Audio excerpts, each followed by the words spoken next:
For me, one of the most rewarding things is really talking to readers and having a reader come up and they share the most incredibly personal stories with me about how a particular book resonated with them.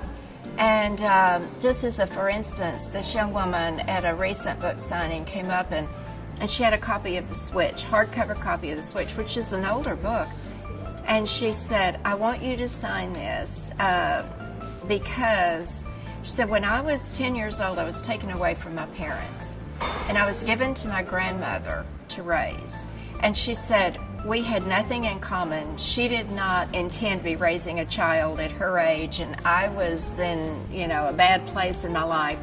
She said, one day she gave me a Sandra Brown book to read, and she said that became the basis of our relationship.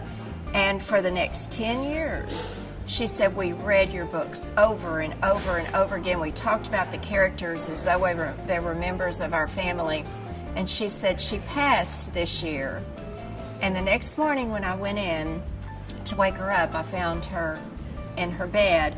And she said this book was on her nightstand. And so she said, I know this is the last thing she touched. And she said, if you would just sign it for me. And of course by now I'm just shattered.